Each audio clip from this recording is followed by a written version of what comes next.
Naalala ko po nandun po kami sa sa bahay namin doon po sa Suwa. Nang malakas po ang hangin at umuulan po. Pagkatapos bigla pong tumigil ang ulan. Akala po namin yun na po ang natapos na po ang bagyong Yolanda. Pagkatapos po nang lumabas kami sa aming tahanan, niligtas ko po ang aming mga alagang hayop. At tinulungan po namin ang aming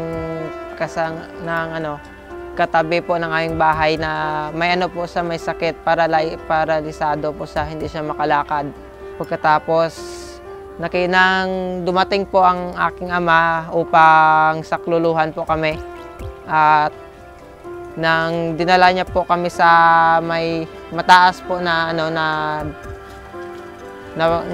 place, at doon po kami nagpalipas hanggang sa tumila ang ulan at bumaba ang tubig. Mas malakas po ang Typhoon Yolanda kaysa sa ibang bagyo po na naranasan na namin. Nasira po at yung mga gamit po namin ay nadala sa agos po ng tubig.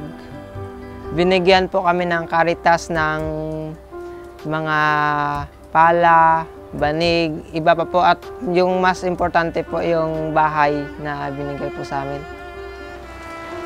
Nagpapasalamat po ako sa kanilang tulong dahil kung hindi po sila nag-donate ay magiging back to zero po ang mga mamamayan na naapektuhan ng Typhoon Yolanda.